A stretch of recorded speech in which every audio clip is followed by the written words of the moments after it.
Nathaniel Lowe is hurt, and his opening day status could be in jeopardy. We're talking about who are the options if he's hurt for opening day, and Jordan Montgomery apparently is seeking a 7-year deal.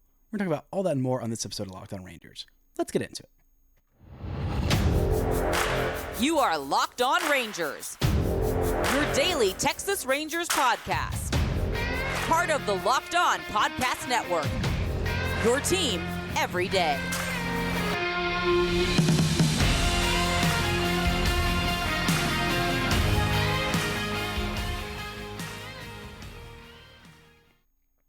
You are locked onto the World Series champion Texas Rangers. I'm Bryce Paddock, a cripplingly addicted Texas Rangers fan, covering this team for 10 seasons, including all 5 as the founder and host of this podcast. Thank y'all so much for making Locked On Rangers your first listen every single day. If not already, you can follow me on Twitter at Bryce Paddock. You can follow the show at Locked On Rangers. Hit subscribe on your favorite podcasting platform and on YouTube, where the best way you can help grow the show is to comment nearly any single thing below. Now, before we get into today's episode about Nathaniel Lowe's backup options at first base, Montgomery seeking a big deal, and Jack Leiter potentially turning a corner, today's episode is brought to you by FanDuel.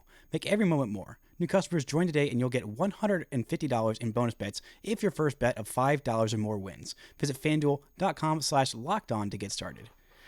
Now, the Rangers got some bad news on Friday. Nathaniel Lowe was supposed to start on Friday's game, but he did not. He is hurt with a oblique strain. Now, he's going to be out for 3 to 4 weeks, it seems like, at this point. And from when he was hurt, that's right about 3 weeks away from opening day. Actually, a little bit less than 3 weeks away from opening day. So even the optimistic timeline says it might not happen for Nathaniel Lowe being in the Rangers lineup on March 28th against those Chicago Cubs. Now, this is a rough break for the Rangers because Nathaniel Lowe is a big part of this team. He was one of the guys who played the most games in Major League Baseball last year. I believe he was at 162. But I mean, the guy was just a workhorse. 161 games at first base last year for the Rangers. And last year, the options behind him, there weren't a whole lot. It was mainly Ezekiel Duran. Actually, it was entirely Ezekiel Duran, the only other player who played first base really or started a game at first base at all for the Rangers last year. But in camp this year, the Rangers have quite a few guys that are vying for a spot, vying for that DH spot, maybe vying for some time at first base now that Nathaniel Lowe is hurt. And if Lowe does miss time, and if he misses, more than just a week or so over the regular season, there are some options that Texas has behind him. I think the first option has got to be Jared Walsh. Walsh has been a guy that turned my eye when the Rangers signed him to a minor league deal with a big league spring training camp invite. And I thought, okay, well, this guy was an all-star at one point in his career. He's definitely got a lot in the bag, and injuries and and all kinds of stuff have derailed. Neurological issues as well have derailed him over the last couple years. And so I thought, well, I mean, the Rangers lineup is almost entirely set in stone. I don't think they're going to go sign some DH. I really don't think they're going to go sign some DH option in JD Martinez or Brandon Belt, even though there has been some speculation the Rangers might look at one of those guys if they want to start Wyatt Langford in the minors to get him some more reps in the outfield and work on that outfield defense. But I think that Jared Walsh is stepping up in this camp, and he's put up fantastic numbers, and not just the numbers. His at-bats have looked good. He has looked more like himself, and one of the things that he wanted to do when he signed with the Rangers, he thought, okay, well, this is a really good team. This team has clearly figured something out about hitting development and has done a good job of helping guys get the most out of their talent in the lineup. That sign alone is a hugely positive sign about the Rangers as an organizational standpoint. Like when someone from an AOS rival says, look at what they got cooking over there. I may not make this team, but they have figured out how to get the best out of their hitters consistently. And so just signing there and picking up whatever tips and tricks and fixes that their hitting staff is going to find out when I come into camp, that could help me benefit my career for years and years down the road, whether I make the team out of camp or not. That's a hugely positive sign about where the team has made progress in the last few years. This was a team that hadn't really done the most of getting the most out of hitters in the last few years. I mean, outside of 2019 when there was a juice ball and everybody was hitting like crazy. I mean, they got a great season out of Hunter Pence. They got a miraculous season out of Danny Santana that didn't end up, sticking around for the long term. But for the most part, the Rangers have not done the best job of not only developing their own hitting prospects over the last, decade or so, but just getting guys that, were on the ropes, were, at a point in their career where they needed some kind of tweak, and the Rangers have not been the team to do that, to fix that.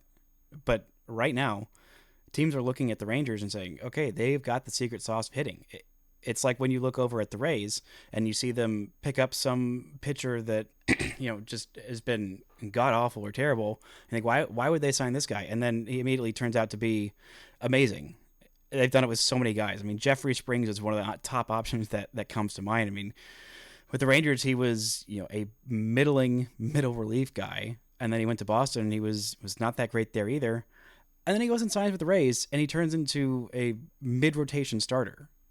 Like, it's nuts how good the Rays are at that. And everyone knows that the Rays are amazing at that. Usually Cleveland is like that, more about developing their own pitching prospects internally. But the Dodgers as well, another smart team where you think, okay, if someone goes there, then they see something in that guy that they can tweak and make that guy better. And now the Rangers are becoming one of those teams, offensively. Guys like Ezekiel Duran, like Josh Smith, who aren't starting every day, but they've shown plenty of offensive capability, especially the spring training. And Zeke Duran showed plenty of offensive capability in the first half last year when he was subbing in for an injured Corey Seager, which he might be having to do on opening day again this year, or, well, not opening day last year, but opening day this year, and maybe spend some time in for Corey Seager. We'll know a little bit more about what's going on with Seager and how he is reacting to recovery from that sports hernia surgery at some point this week. Also, we'll know a little bit more about Josh Young.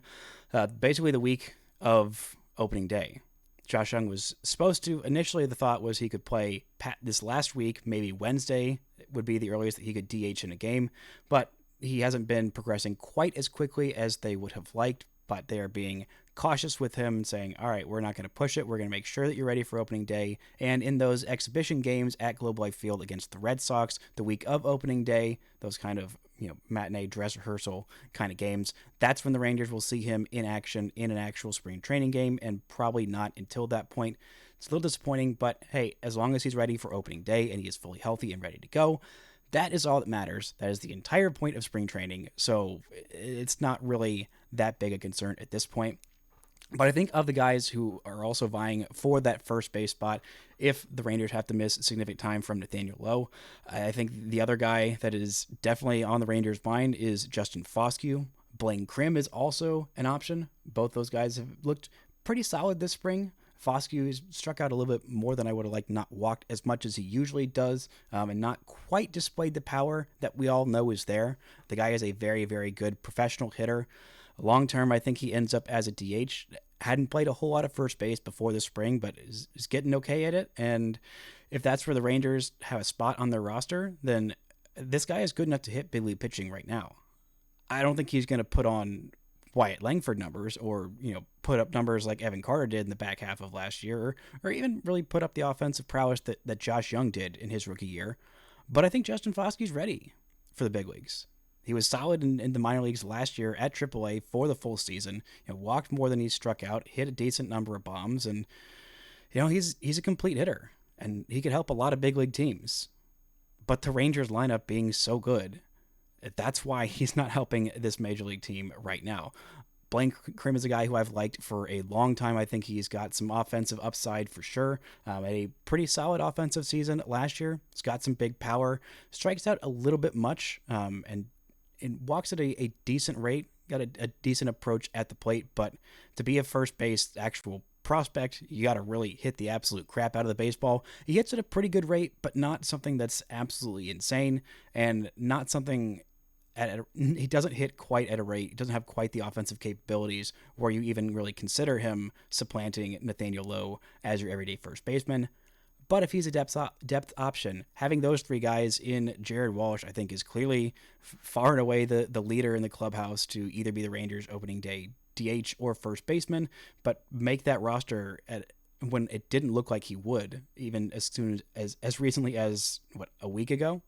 But hey, this is what you have those depth options for. This is why you sign guys like that, and why you're happy that you have a solid, deep farm system, so that if you do have injuries to the big league club, then you have got plenty of replacements waiting in the wings for it. But hey, that sign about what he was saying about how good he felt about the Rangers hitting staff, finding something there, and it seems like they have found something in Jared Walsh, and it's not the most important thing in the world of him putting up these massive numbers in spring training, but just that sign that he has the confidence in the Rangers hitting staff to get the most out of him, and it seems like they have. That's just got to make you feel really good about where the Rangers are as an organization. Coming up, we'll talk about Montgomery seeking a 7-year deal, why another pitching injury in the AL East, or potential injury, could open the door to Montgomery signing there, and why his recent ask about the contract offer of 7 years makes absolutely no sense. Right after this word from our sponsors. This episode is brought to you by FanDuel. Say goodbye to busted brackets, because FanDuel lets you bet on every game of the tourney. Whether you're betting on a big upset or a 1 seed, whether it's time to go dancing on America's #1 sportsbook. Right now, new customers get $200 in bonus bets if your first $5 bet wins. That's $200 to use on point spreads, money lines. You can even pick who's gonna win it all. Just go to FanDuel.com/lockedon and bet on college hoops until they cut down the nets. There's also all kinds of MLB bets you can make on the Rangers winning it all, going back to back. I believe last I checked, they had the 5th best odds. Obviously, the Rangers have a couple of guys in the AL Rookie of the Year race right now. Evan Carter is the odds-on favorite. They'll get some pretty steep competition from Jackson Holliday, who is the #2 favorite right now according to FanDuel's lines, and #3 favorite, of course, your favorite outfielder from Florida, Wyatt Langford. So go check out those odds, FanDuel.com/lockedon, and bet on college hoops until they cut down those nets. Shout out to the everydayers making Locked On Rangers your first listen every single day. Later on this week, I'll be talking with Grant Schiller, who was out in Surprise and saw all kinds of great stuff from Rangers prospects and from Rangers big leaguers. Now, recently, this Friday, I believe it was, when this MLB Trade Rumors article dropped, it said that Jordan Montgomery is looking for a 7-year deal. This was in reference specifically to talks with the Red Sox heating up. The Red Sox are unwilling to give him a 7-year offer, but they aren't the only team who might have lost one of their top pitchers for an extended period of time. Lucas Giolito is going to be on the IL for a little bit. There's a partial tear in his UCL and a flexor strain. We'll see if that's ends up being a Tommy John surgery or a modified Tommy John surgery, and he ended up missing the season. But it definitely puts a big asterisk in their hopes for competing this year.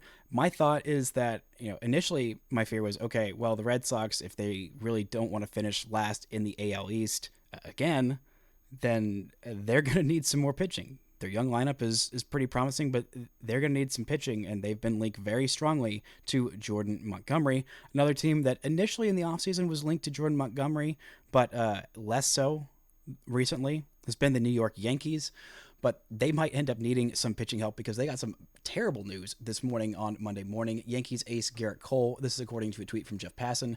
Garrett Cole will have an MRI on his right elbow. Manager Aaron Boone told reporters today. Cole is coming off an American League Cy Young and has had difficulty bouncing back between spring starts, according to their manager.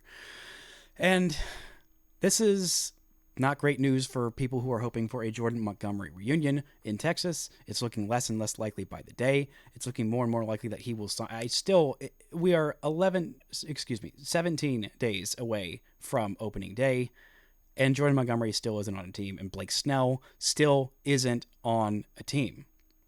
I don't know how we got here, but it feels like asking for a 7-year deal, if you're Jordan Montgomery, I mean, I'm pro player empowerment, pro player almost to a fault, extensively, but you got to read the market, and you got to read what's happening with your market, and eventually, I feel like there have been sizable offers out there to Jordan Montgomery, at least decent offers. I don't know what the Rangers offer is. I don't know what any of these offers have been from either the Red Sox or whoever else is looking to add to Jordan Montgomery.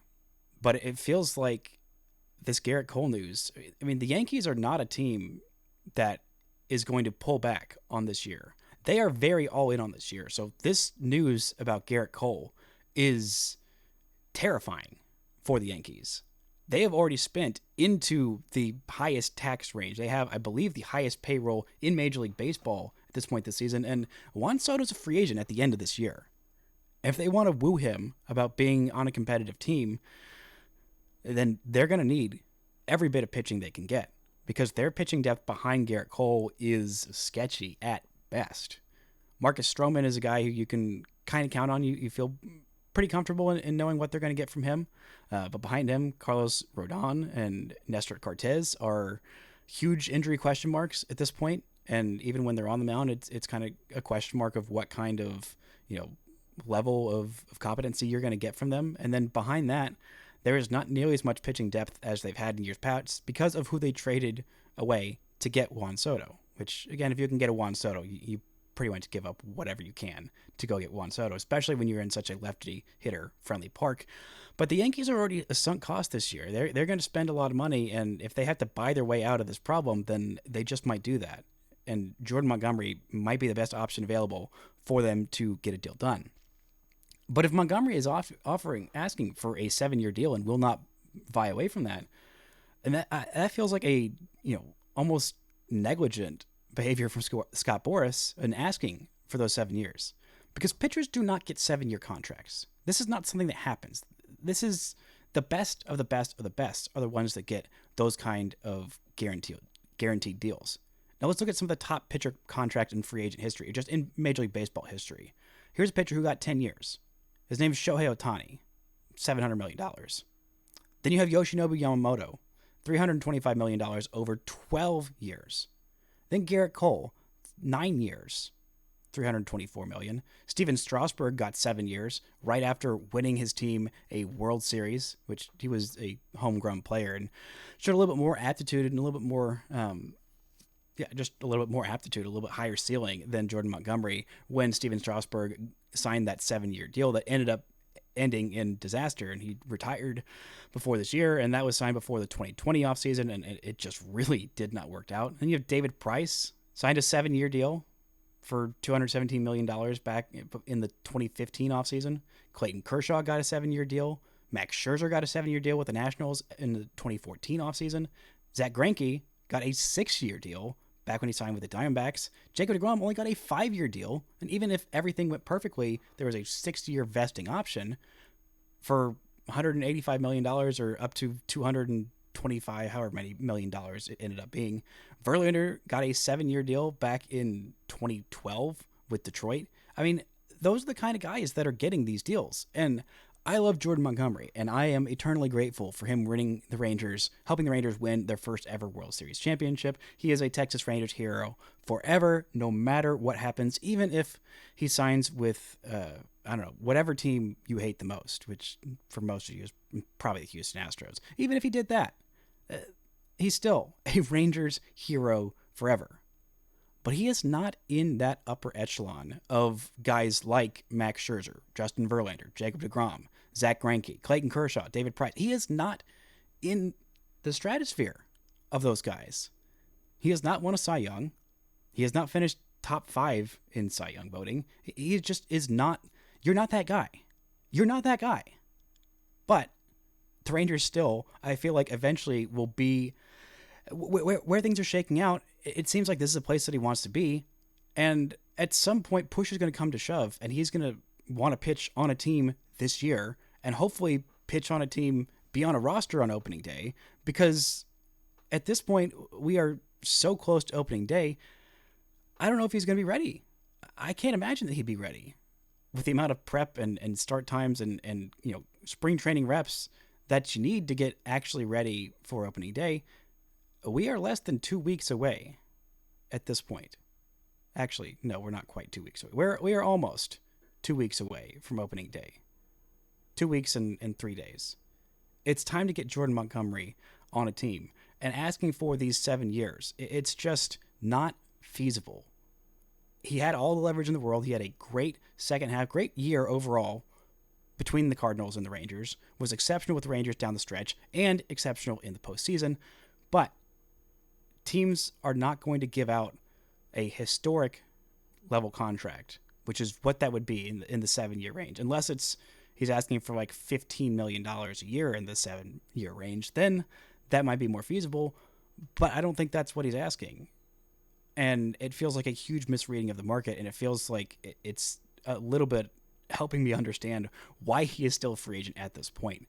There are so many teams that make so much sense, especially your Texas Rangers. But if he is asking for the 7 years on that deal, even 6 feels like a big ask for him. It feels like he is going to keep waiting in that purgatory, and he is not going to be able to outweight these owners, no matter how many starting pitchers and pitcher injuries there are in the AL East, AL West, or wherever in the rest of baseball. Coming up, we'll talk about Jack Leiter looking like he might have turned a corner, and ESPN unveiling their top 100 MLB players. How many Rangers are on it, and how many youngsters are surprisingly making their debut on that list? Right after this word from our sponsors. This episode is brought to you by Fire TV. Fire TV is your destination for sports. From live games to highlights to in-depth analysis, Fire TV offers amazing viewing experiences with smart TVs as well as the Fire Stick that you can plug right into your TV. It provides access to millions of movies, TV episodes, as well as free and live TV. Whether it's opening weekend for baseball, the college basketball tournament, you are going to want to have a Fire TV. Fire TV recently created Fire TV channels to deliver a constant supply of the latest videos from your favorite sports brands, all for free. That includes us at Locked On, and most of the pro leagues and college conferences as well. Fire TV channels let you dive in to all the game analysis, highlights, and more to keep up to date with the latest in the world of sports. March Madness, NBA, MLB, and lots more. Not to mention great news, entertainment, gaming, travel, cooking videos as well. Check out Fire TV channels on Fire TV and Alexa devices. If you haven't checked out Fire TV channels, you should. Trust me on this. To learn more, visit amazon.com/lockedonfiretv. Now, the biggest question for this Rangers team heading into spring training, and now as we are heading into the regular season, is the depth of their starting rotation. They got 5 guys that I feel pretty decent about being the members of the starting rotation for the first half of the season, but behind those first 5 guys, usually you want to have at least 2 or 3 depth options as your number 6 and 7 starters that you could call up and they'd be okay in a pinch and get you through, 4 to 6 innings, even if you do have an injury for your rotation. If you have, somebody go down for not even multiple weeks, then you need to have that depth, which happens to pitchers literally all the time. Thankfully, the Rangers have not had any pitching injury news so far this spring training. Knock on all the wood that exists in the entirety of the universe. But to their top 5 guys, it looks like they are on track and doing well and have not had any setbacks so far. Behind that, there wasn't a whole lot of options for the number 6 starter. Cody Bradford is probably going to be the number 5 starter. He's looked very, very good in camp. But of the Rangers' young guys, they just have not been able to develop starting pitching at all for years and years and years. Now, there are some options that you can still be hopeful about, but it is not as much hope as there was even 2 years ago with most of these prospects. The Rangers have a few guys that are going to compete for those options. Cole Winn was thought to compete for one of those starting spot options. That's not happening. Owen White was thought to compete for one of those, 6-man rotation options or long relief role options. Zach Kent, all those guys I thought would be in the fighting for one of those roles. Obviously more hopeful on some of them than others, but all those guys have been sent down to minor league camp. On Sunday, the Rangers made some more moves, sending Cole Winn, Antoine Kelly, Jonathan Ornelas, Sam Huff, all those guys optioned to AAA Round Rock, and Jose Corniel was sent to AA Frisco. Jose Corniel had only a couple of outings in Major League A games this spring training, but Bruce Bochy was very, very impressed with him. And another young starting pitcher that Bruce Bochy has been very impressed with this spring training and is still in Major League camp, much to my surprise, is one Jack Leiter. He was the number 2 overall pick for the Rangers several years back, and his development has been not quite as quick as the Rangers were hoping that it might be. When the Rangers took him number 2 overall, the thought was, this is about as polished a pitcher as we've seen coming out of college in a long, long time, meaning hopefully he's not going to spend a lot of time in the minor leagues. Hopefully he can be up and helping the starting rotation at some point sooner as opposed to later. Spent his first full season in Double-A Frisco and did not earn a promotion, really struggled with some of his command, was one of the biggest problems in repeating those mechanics and making sure that he wasn't just missing glove side with fastballs all day and wasn't able to get his breaking balls in the zone for called strikes and induce hitters to chase more often. The ceiling still never wavered. It's not like he lost velocity. It's not like he lost his stuff, but the consistency and the ability to get through a major league lineup multiple times through was starting to be in question.